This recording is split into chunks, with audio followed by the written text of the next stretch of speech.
Ikindi tuko turakora muri finance nuko le marché central ya Bujumbura itegerezwa gutangura kubako.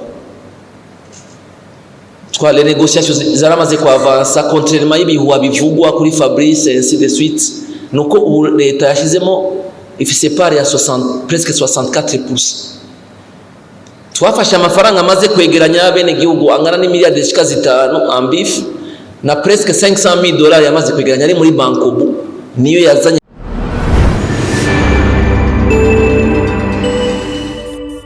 Nagira ngaruke rero ubu rero les grandes allocations prioritaires zabaye retenues dans le projet de loi de finances 25-26 modifié. Kuburyo mu myaka ni ibihe nyamukuru kuko twavuze la discipline budgétaire mugaye faut ko turaba la qualité de la dépense. Niko na dépense muki. Est-ce que ibi turiko turavuga vya vision yuko tuzoba turi igihugu kiteye imbere ndingena amafaranga ariko arakoreshwa ndiko ndayatwara mu secteur ashobora kuzana umwimbo. Aha rero niyo shaka kugaruka ko cyane nko kuri ministère ya ressources énergétiques ya mine nuko tubona yuko tutegezwa kugura l'achat ya equivalent nayo nizo 23,000 twaronse. Mugabo tutegezwa kuronka raporo ya mbere kugira dusora abandi mafaranga. Mugale raporo twaronse zirerekana neza yuko amafaranga yakoreshejwe mu kuriha aba transporteur gusumba kuriha abene gihugu bazanye ibigori. Kandi bigakogwa atama kontra menshi bifise ivyo bintu kuko turabifise le 36 miliyari ngene zagiye zirakora. Mugabo buko tumaze kubibona tukaranda konte ku bakuru tutegerezwa guca dusobanura amafaranga tukagura n'ibindi bigori. Mugabo tubasaba ko amafaranga adasubira gukoreshwa mu byo kugenda kuri umuntu yazanye ibigori agira désengorgement. Ivyo nivyo nibaza ko ni yari priorité mu byo dukora. Icyakabiri nuko les activités de recherche et d'exploitation minière twashizemo 20 milliards. No kuvuga yuko muri aya mezi 6 aza kuri lithium y'indora dutegerezwa kurondera abantu dukorana tugire kuko les études za recherche zabaye zirerekana neza yuko ari ama indice ya lithium kuri ndora. Mugabo nizitubwira la quantité, nizitubwira les réserves. Sinshobora no musi kuza kuvuga ngo négocier n'umuntu nazi les réserves ngene zingana. Ubu les 20 milliards vont nous permettre cette fois-ci de recruter abantu baze dukorane babizi turabe la quantité d'office iyo lithium. Ça va nous permettre de turonsi izo résultats d'ashobora kugenda kuri marché international le marché financier nka vanda ya kuko ni nka kujya kwa titre yiwawe. Icyo rero ikintu tuzokora twashizemo 20 milliards. Ikindi cya gatatu nuko murazi ko ikibazo cy'amazi mu gisagara cya Bujumbura kiturembeje cyane.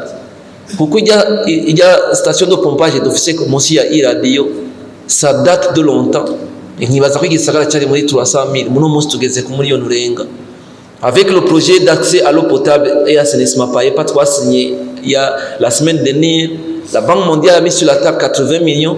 La contrepartie du gouvernement twashizemo l'équivalent de 10 millions de dollars, donc kuvuga 30 milliards. Donc ça c'est 15 milliards ziza kuva muri iyi budget. Régie des zizocishiramo 15 milliards sur 5 ans, kuvuga yuko bazokubaka dans 3 ans, no kuvuga yuko tuzoronka iyo unité de transformation y'amazi mu Kabezi ahizo duha 60,000 mètres cubes par jour y'amazi, ce qui va nous permettre yuko duha amazi plus de 550,000 ménages, population plutôt. Murumva yuko les 15 milliards dushizemo nazo nyene zigira ivyo bintu. Aya ni mafaranga 14 milliards twashizemo ni équipé ya matériel d'exploitation. Bijya byose mubona paije yiko yakoresha isuka bakoresha iki. Ubu tutegerezwa kugura 5 excavateurs, 5 marteaux piqueurs kugira dushobore gukora sur 800 sites miniers ziri encadrés par le gouvernement. Mwarabonye avec les 13 sites qu'on a encadrés, on a pu exporter 7 millions de dollars ces 100 jours. No kuvuga yuko les 800 abajene bariko barakorerako kuko twifuza yuko tubafasha kumena imisozi abagasigara tout simplement bazana amazi n'ibiki byose. Ayo mafaranga 14 milliards déjà ari prévu. Ayo yiyongera ku mafaranga yo muri Sotrevo hajya tuko turakorera ko hari mu Kirundo les équipements avec 3.7 millions de dollars. Les équipements zose zaraguzwe aho twaguze ivyo bikoresho bizoshika navyo nyene bizoduza umwimbu hariya muri Sotrevo. Kuri Sonalek la même chose, on doit les accompagner.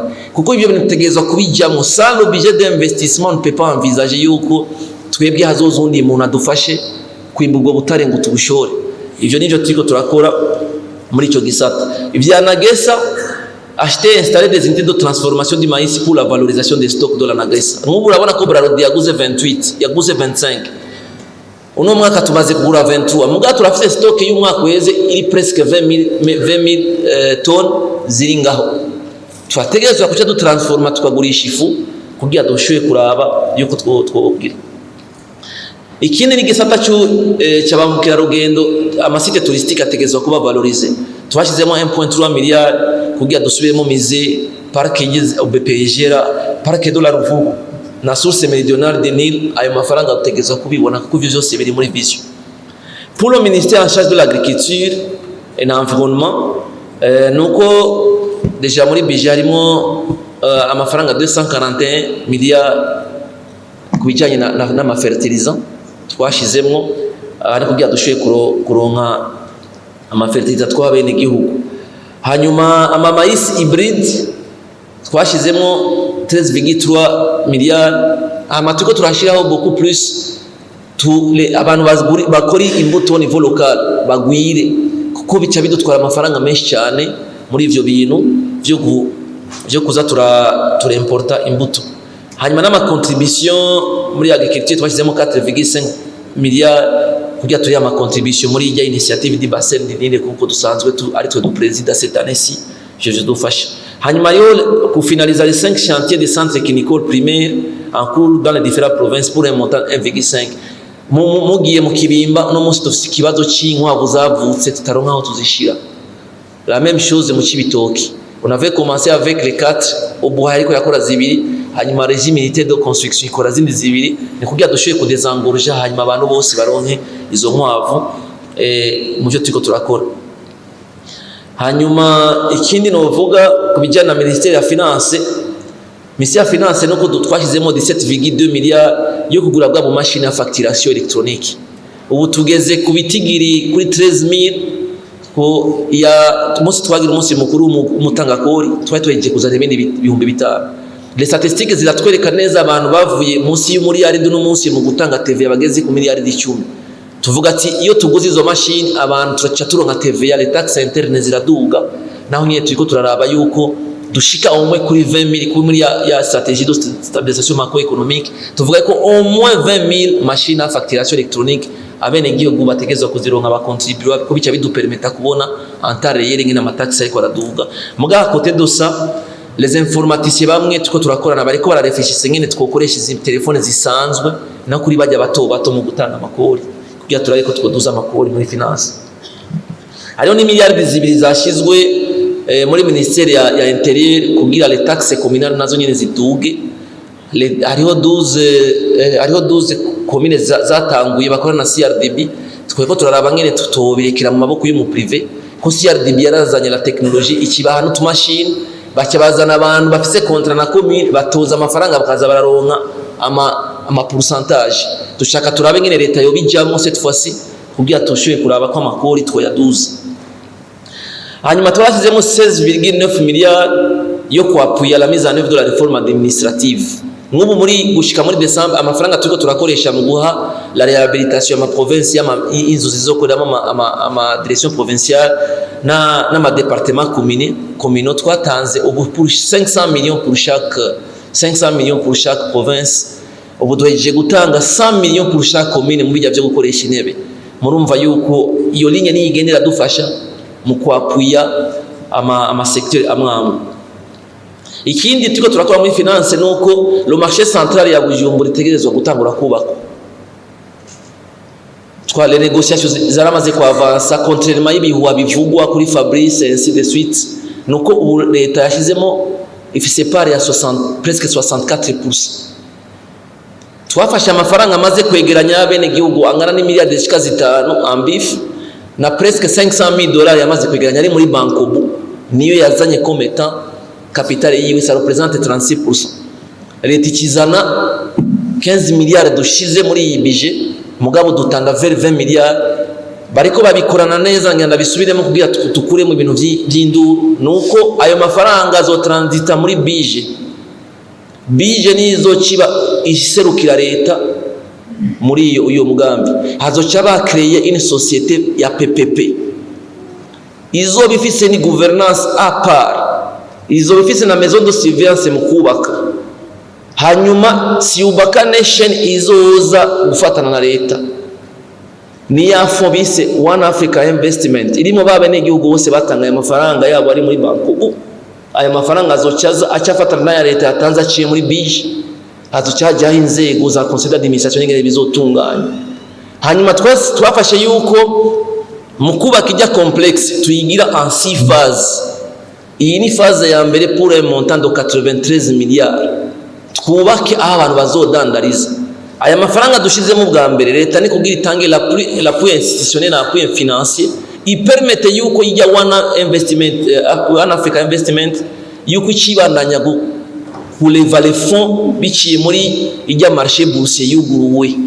C'est la façon yuko amafaranga ari mu mahano yicaye bayazana bakumva yuko bariko baragura ibibanza kwiyo ni yamara kubagwabo nta muntu azokwiyumvira kuyiturira. Leta yashizemo amafaranga kwitera intege tout simplement. Mugabo ushoboye gushira ayo mafaranga muri One Investment Africa hanyuma izokiba régulé par l'agence de régulation des marchés des capitaux biciye muri marché bourse. Mwumve yuko le montage financier aussi yaramaze kuba bouclé. Le contrat yumvikanye yasigaye kwica muri conseil des ministres. Ni gituma twashimiye model nuko twabonye ko leta yonyine murabizi yuko ibintu byose twashyize muri leta 100% twibaza ko ari amafaranga baduhaye kugabura. Muga dushizemo undi muntu uzono de compte rente hama na agence de régulation des marchés des capitaux zo kidupermeta kudufasha hama na bije en tant que iri mu secteur bancaire idupermete kugira l'analyse des risques cyo twiko turakora kuko nitwobona yuko umuntu nka Fabrice aza kuvuga ko yo bikora bitunanire twe turi muri leta. C'est comme si nous dafise imitwe yo kuyumvira, c'est comme si twe turi aba observateur. L'exemple ngunda gutanga ndavuga ni namba ndayizamba yabikoze akubaka abantu bakuzura, namba bagira ko yarabikoze kuri village market abantu bakuzura, namba Siyoni yarabikoze bakuzura kubera ikiriti to bikora ikoranye n'abandi. Aya 15 miliyari twayashizemo twibaza yuko iyo phase ya mbere itangura tuzogenda turevolua en fonction tubana yatumobiliza n'amaresources. Ani mafaranga twashizemo 820 millions pour le ministère des finances ni décentralisation ya système de gestion des finances publiques. Il y a si j'ai fini muri finance ko mwamaze kubona ko gouverneur ari mu ordinateur secondaire il faut ko no mu ntara izoshikayo adaso bitazoba bikeneye ko amanuka ibujumbura kugira abashobora amangagement n'ibindi byose. Aho ni muri ministère ya finance. Muri ministère ya sécurité publique twashizemo 22 milliards kugira dushobore gufata neza ingabo ziwacu ko murabona ko zikenewe turavye amamenasa hirya no hino. Icyo si ikintu tutodeha na son excellence yabivuze ko dufise umwasi dufise umubanye mubi dutegerezwa kuvyitegurira kuko aho tugeze no munsi imyaka 20 atarusoro ruvuga ataki ifu kumenya ku preserver les acquis. Ivyo rero si bimwe by'amajambo bikeneye yuko duha dufise ingabo zimeze neza un effectif même un équipement. Icyo rero ni ikintu gikomeye cyane. Hanyuma nani mafaranga twashizemo kwendamniza 510 millions mu kwendamniza abantu aho tuzokubaka ama infrastructure communautaire yo muri Prodesi turi kumwe. Hanyuma nikina kimwe navuga cha extension ya digitalisation ya macollecte pour 2 milliards na construction des bureaux provinciaux des gouverneurs. Aha rero tuzofata Burunga tutegereza gufata ijyanzu yatanguye kubakwa mu bikorwa rusange tuyihe 1 milliard 500. No kuvuga omwe niveau ya mbere ni ya kabiri zibe finaliser dans les 6 mois kugira ajya ama départements provinciaux yose ace yimukira bakorere hamwe. Ayo ni 1.5 milliard. Muri Buhumuza limvukira zaratanguye muga leta nishobora kuba umu observateur izoshirayo 1.5 milliard kugira bubake. Hanyuma muri Gitega 1 milliard kuko bari kuri phase yo gutangura ama études. Les 4 milliards rero zitegezwa gukora dans les 6 mois. Ayo rero amafaranga nta muntu azoyakora ko niveau central. Ategerezwa kumanuka ari hepfo. Mugambo utegezwa kudufasha ko ya mafaranga ariko arakoreshwa nitumere nka vya bindi ya mashanti yose twabonye muri santé, twabonye hehe byose ari ibintu biri ngaho by'ibikankara gusa bitaheze. Icyo nicyo nibaza ko bizoca bidufasha kudapanga cyane no kujera les ressources ko ari amasharge fixe turi hamwe za internet amatara tuca tujera neza turi kumwe. Hanyuma ikindi kintu gikomeye cyane twashyize ko 2 milliards ni projet d'aménagement réhabilitation, assainissement environnemental des espaces publics dans les centres urbains et semi-urbains. Tutegerezwa gutunganya ibisagara aho abantu baruhukira ainsi de suite. Ayo ni 2 milliards muri ministère de l'agriculture. Au niveau du ministère de la santé, biciye muri ya programme PNLP vya malaria, on a prévu 4,6 milliards kuko twavuze yuko le capital humain ari kintu kintutegerezwa gukorerako cyane, kuko uravye pilier ya gatatu ya equité sociale iravuga les objectifs kuva kuri objectif ya 12 gushika kuri 13 cyangwa 16, iravuga ibintu bya santé, ikakivuga ama objectif ku vya education, ikakivuga ku vya protection sociale, ikakivuga n'ivya logement social.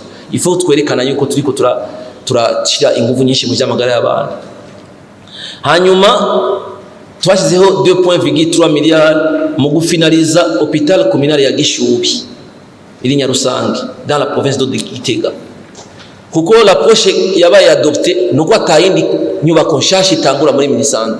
Tubanza d'abord guheza izari zisanzwe ziri ngaho ku buryo d'ici 2027 tuzoba dufite des résultats ko présenta au cas kuko ibintu tubikora, il faut vendre aussi le bilan après 7 ans ya législative. Ibi nibaza yuko ari cyo bizodufasha cyane. Hanyuma kwa le paiement des travaux d'extension en cours de finalisation de l'hôpital Isare Akibuye, aho nayo twashyizeho 2,4 n'ama marché yaramaze kuba lancé ngaho 2,4 milliards. Hanyuma payer les factures de prestations offertes aux femmes enceintes et les enfants de moins de 5 ans. Aha nagenda gisubiremo ko la dernière fois mvuye ngaha ivyo twavuze ngaha byarahinduye isura, ifo ko tumenya neza n'aba journaliste bari ngaha tuzo turamenya neza ngene inkuru tuyitanga, kuko nacyo bidufasha iyo duhinduye inkuru.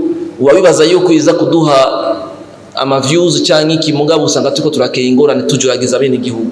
Aha rero nico gituma ndagishimika ko yuko muri aya twashizemo 23 milliards ya gratuité, mugabo toujours turabe niko amafaranga twarakoreshwa. Abaje muri forum de femmes, mwarumvise umukuru w'igihugu yatanze akarorero muri Burunga 17 femmes césarisées kuri banditse ko babakize atanu ari mu bitaro. Murumva yuko à un certain moment natwege bidadufavoriza iyo dusohoye amafaranga ntakora icyo yategezwe gukora. Icyo rero ni kibazo gikomeye cyane, kuko 23 milliards twoyakoresha no mu kindi kintu yozana umwimbo. Ikintu ashaka ndagishimike ko cyane. Kuri kame twashyize ko miliyari 10, kame dushize ko 10 milliards, mugabo naho nyene nituze kuvuza umuntu aba ahembwa imiliyoni 3, nituze kuvuza umuntu afise urashaka muri mu retraite mugabo ufise inzu urihisha ainsi de suite, ntushaka kuza kuri kame ari abandi muri kurajya ingufu cyane gusumba. Ivyo nivyo bya twakoze cyane muri santé. Muri education naho nyene murazi ko turiko turagwiza ama école internat 12,5 milliards yateguwe kugira tugaburira abo bana bazo bari mu mainterne. Icyo ni ikintu gikomeye cyane. Hanyuma ku octroyer pré bourse pour 17,289 étudiants muri baccalauréat pour un montant de 20,5 milliards. Ibi byose ni ikindi kintu gikomeye. Ama étendre le programme d'alimentation en faveur de 107 écoliers bénéficiant du programme de cantine scolaire pour un montant de 6,9 milliards. Muri ko murumva neza ko ndiko natanga ibiharuro. Umunsi muzogenda kugira evaluation, ntabyo kuza kuvuga ngo muri rusangi twakoze ibi. Twavuze neza ko 6 milliards zizogaburira abana bashika 90,000 n'ijana n'indwi. Bazotwereka abo bana bagaburiye uko bangana. Nidusangiye yuko twasohoye ibyo tugasanga tubagaburiye 5, hanyuma amafaranga akacagaruka. Fabrication des bancs pupitres. La semaine dernière twarabigize déjà twamaze kushitwa, on a prévu 18 milliards yo gukora intebe, kuko twabonye yuko 34% y'abana bicara hasi. Izo ntebe zingana na 336,000 bancs pupitres biri répartis dans chaque commune. Avec 18 milliards icyo kibazo turagiheza burundu kirahera. Mugabo hasigaye komeye y'amafaranga turungitse mu commune yuko rerema intebe ziriko zirakogwa. Hariho muzoca mudufasha kugira tubiraba. Nukuvuga ko no mwaka tuheje iby'amashuri umwaka turashaka kuja ku bitabo tukaja kubigisha ainsi de suite, mugabo tukabona iyo turiko turaca. Ministère ya infrastructure nayo twarashize ko ingufu nyinshi cyane. Inkuru nziza nezere kuba nicaye nkavuga no munsi nuko avec le chemin de fer les 264 km à partir d'Uvinza gushika Musongati twari dukeneye 2,15 miliyari y'amadolari. Uburundi tufise kubaka parti ya Maragarazi gushika Uvinza ni 82 km. Mugabo le coût par kilomètre twe tuzokenera 1,17 milliard sur 5 y'amadolari. L'engagement twafashe yuko chaque année dushaka l'équivalent de 100 millions de dollars y'amarundi muri budget. Iyo mécanisme uno munsi nibaza yuko j'aurais l'honneur yo kujya ku présenter iyo mécanisme recette muri BAD aho ibindi bihugu bishaka kuyimita. Aho leta yashizemo amafaranga abapartenaires bandi bace baraza. Nuko twashoboye kumobiliza la contrepartie yo 300 milliards pour 100 millions de dollars. Kuko badusaba kugira batangure kubaka badusaba 20% d'avance de démarrage. 20% no kuvuga ko 200 millions de dollars. Dont 20% za kuiriha en bif. No kuvuga nari ngene 160 millions. Tumaze kurunga ya mafaranga 100 millions twashoboye kugira contrepartie n'amabanki twakoranye ngaha. La Banque africaine de développement yaduhaye 100 millions de dollars. Au départ bavuga ko baduha avance de démarrage ya 8%. Mugabo no munsi ijya ejo baduhaye ikete vendredi yuko baduhaye avance de démarrage ya 50 millions. No kuvuga yuko 660 millions on a déjà mobilisé 50 millions na 20% en bif déjà ari prévu muri budget ngaha. No kuvuga yuko nitwa turi muri procédure yo kuriha tumaze kuriha 28 jours après ibikorwa biratangura kubakwa. Icyo kizogira impact kidasanzwe ko tukubana tumobiliza n'abandi ba partenaires ko tufise gap ya 500 millions de dollars tubana tugira kandi twibaza ko turi ku ntambwe nziza izo dufasha. Ikindi nuko iyo chemin de fer ni yahera d'ici 5 ans le coût de transport kuitoni kuva Dar es Salaam gushika Bujumbura tuzova kuri 170 dollars tuje kuri 70 dollars par tonne. Umuntu akoresha isheme de fer muga ifo ko turonka n'ivyo duca dushora en contrepartie. À côté de ça, tu turakora kuri Musongati ino saa turiko turavuga none en train de discuter avec des entreprises imwe y'abashinwa n'indi y'abanyamerika. Ndabivuga kugira mumenye yuko ibe turiko turakora samayagwa turi ku kivi. Ikindi cha kabiri ni PLS ariere muri Ministère ya Infrastructure ARB ifise amadeni menshi cyane y'ibirarane byinshi cyane. Ubu twariko twaprevoye 17,9 miliyari kugira dushoye kuri aba fournisseurs biwacu. Muga toujours dukoresha amakriteri. Tusabe muze muratuvugira ko turonka ama message menshi cyane. Twifuza ko umuntu wese ariwa bose bagashikirwa. Nitworiha umuntu umwe facture 10 yari abandi bafise kamwe batari ko barariho. Amikine nuko muri yo tractor tegezwa kugura amabisi muri yo tractor 30 kugira tu desserve certains points reculés pour un montant de 10,8. Muga à côté de ça muri 10 milliards twifuza kugura au moins 10 bus électriques zizokora mu gisagara kugira du tester si ça marche turabe yuko tutozigwiza ko ziragabanya les importations amadovize dukoresha muri importation y'igitoro kuko l'exercice 23-24 yerekana yuko on a dépensé 680 milliards no kugura igitoro. Muraza ko ibizo dufasha beaucoup plus. Donc otrakizogura zike izo gukora ruguru na 10 zizokora mu gisagara kuko mwarabonye ko twagiye kuraba watanguje station de recharge hajya kurikira d'ici janvier izotangura gukora. Dushaka kandi duhimiriza abantu gukoresha ama véhicules électriques kugira tugabanye la pression sur les devises y'igitoro. Hanyuma na bijya bya environnement bica bidufasha ko turonka accès kuri ajya amafond vert aho tushaka kugenda kuvanda bya credit carbone n'ibiki byose. Cyo turiko turagikora kandi kuri zo bisi 10 la contrepartie y'amarundi turafise muri 10 milliards tuko turakora na PNID à travers UNCDF bareme kutugira swap kuca batuvunjira baduha amadolari tugura izo bisi 10 zitangure gukora no kugira juste tu innove en termes y'ivyo tuko turakora. Ministère ya Justice murazi yuko la décentralisation muri justice c'est l'inverse ahandi inzego zaragabanutse muga muri justice tegezwa kugwira kuko tutegerezwa kwegereza bene gihugu abashobora kubatunganiriza.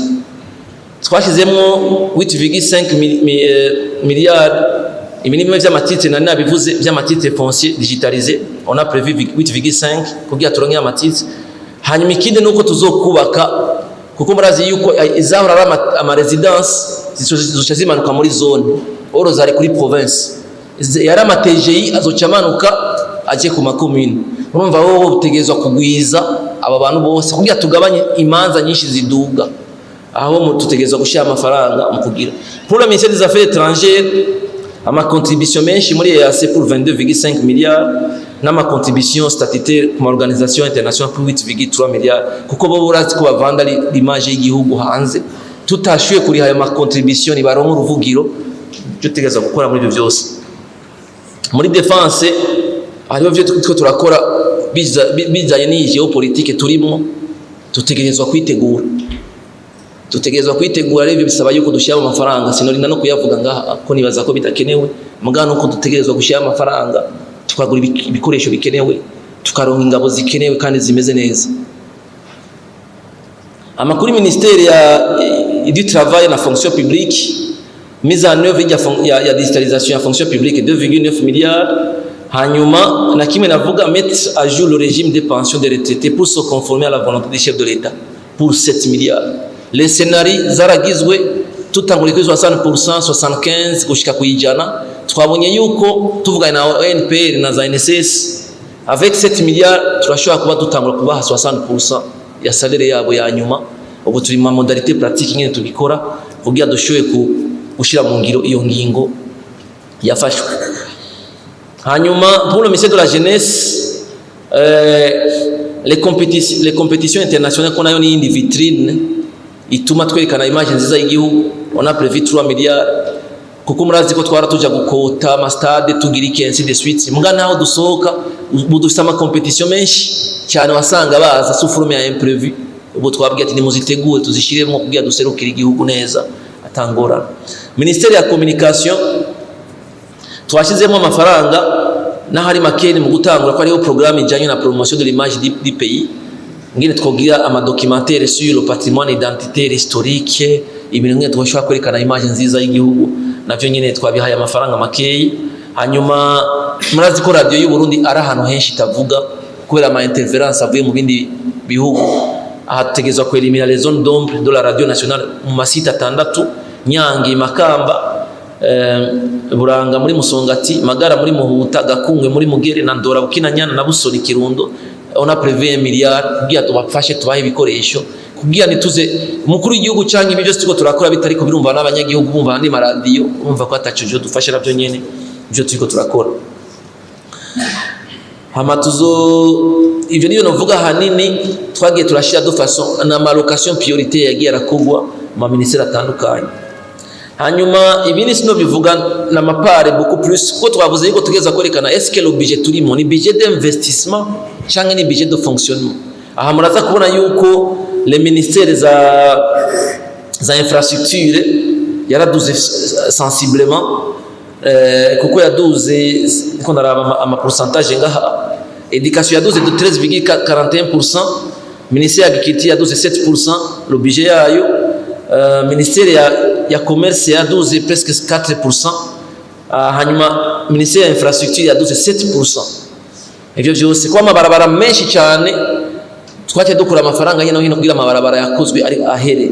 Ibi rero birerekana neza la répartition ya budget kuko le budget global yose dufise no munsi ni 5169 tuzanye no munsi turerekana rero chaque secteur yose ngene igendera kora muri ivyo byose turerekana meme na programme atangene ama programme budgetaire iko dufise 47 programme budgetaire ngene amafaranga ariko arakoreshwa kugira twerekane yuko la qualité de la dépense imeze neza gusumba uko twategerezwa kubikora. Ikindi novuga rero ni kijanye na équilibre ya budget 25-26 kuko dutegerezwa ku équilibre les recettes budgétaires na ma dépense. Aha rero turabona neza yuko les produits fiscaux ama tax azova ayo twari twateguye muri budget initial yari 2207 milliards mugabo no munsi muri budget tuzanye no munsi ni 2402 milliards soit une augmentation de 8,8. Donc on voit comme la recette ya 12 icaya ma produits fiscaux kenshi bizova kuri vya contrôle ya utilisation ya machine facturation électronique na ma effort ya administration fiscale iyo bari korakora na ministère ya justice et ainsi de suite. Kuma produits non fiscaux tuzo yo yaragabanutse cyane kuri byanagesa on avait tablé à 145 milliards muga turabona ko hari ingorane on n'a pas voulu yuko tuba trop optimiste twagabanije ku bintu by'ubutare twagize 100 miliyari, turabona yuko turashobora kuyegereza mugabo il faut que tu sois prudent. Les recettes qui étaient prévues ubwa mbere 942 milliards mugabo twagiye kuri 930 milliards, donc il y a une réduction de 1,3%. Et c'est beaucoup plus lié à la diminution des recettes zizova muri Anagesa, kuko ils avaient tablé pour amatoni menshi mugabo gushikura umunsi dufite 23 000 tonnes, urumva ko ari bikeyi. Ikindi kintu twibaza twiko tuyumva ko kizozana amafaranga no ngaha tutagikoreye ko cyane nuko amadon twari dufite 1326 milliards mugabo ubu tuvugana avec l'IDA 21 n'indi cycle de financement sur 5 ans.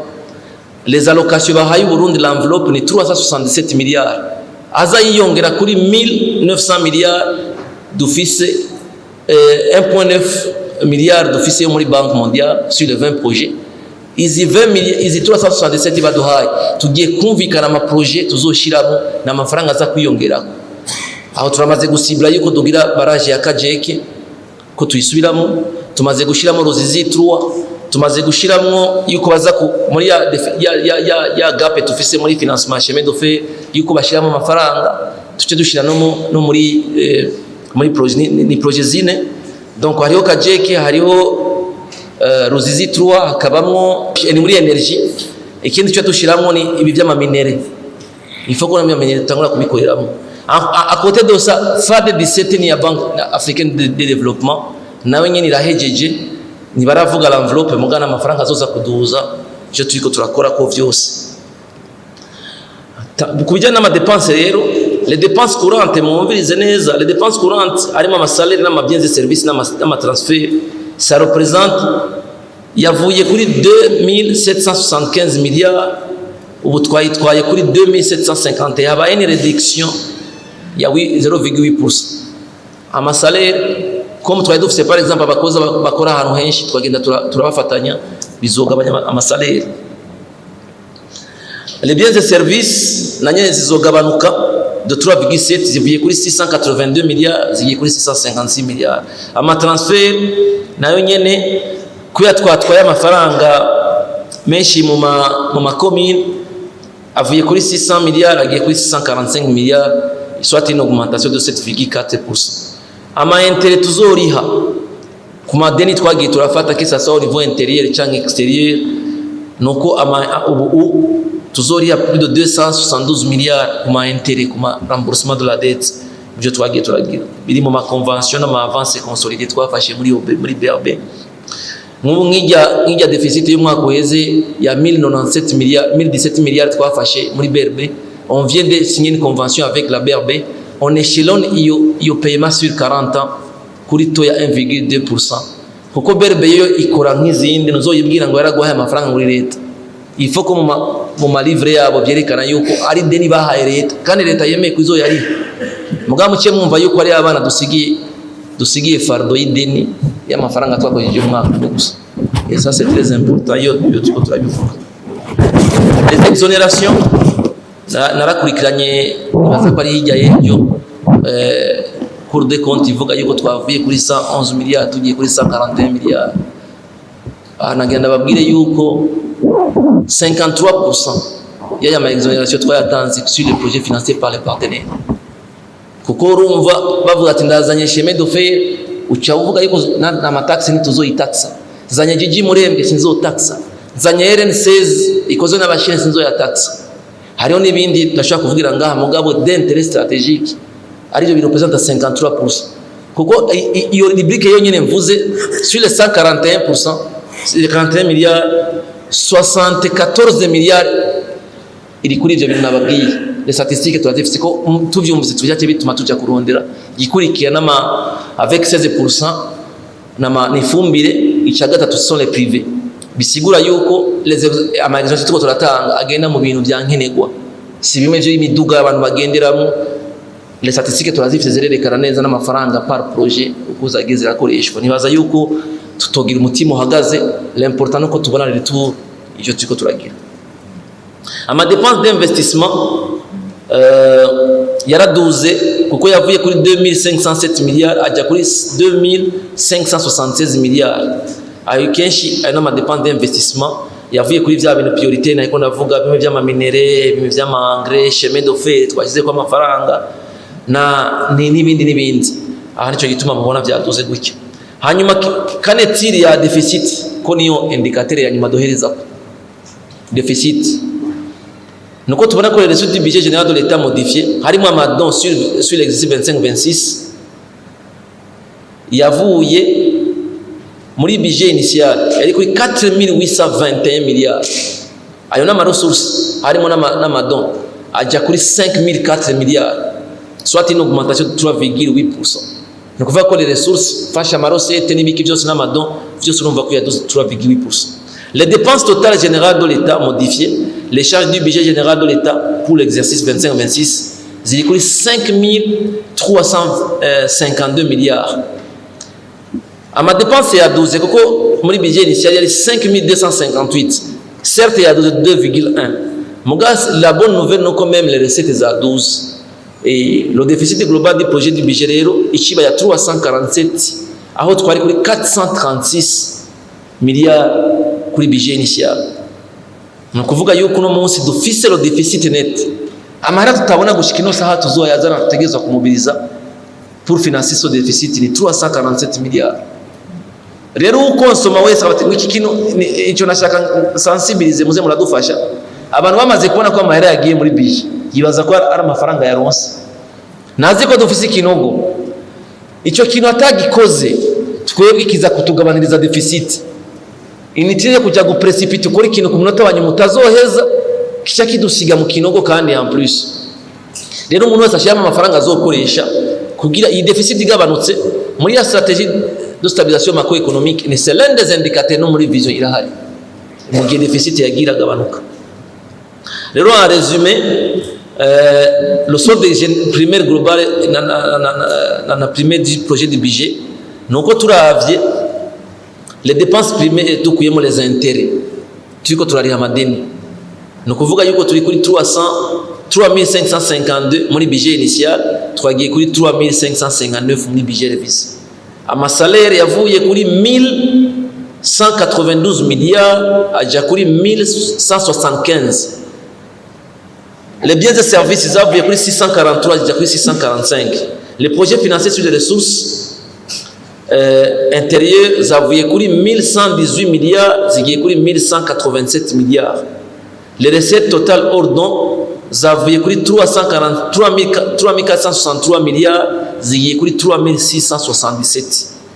Le solde primaire de l'office ni 88 milliards. Twariko yari négatif. Mugabo tugiye kuronka 117 milliards avec budget irrévisé. Le solde global rero y compris les dons il voyait que 436 milliards, il y a déficit tugiye kuri 347 milliards.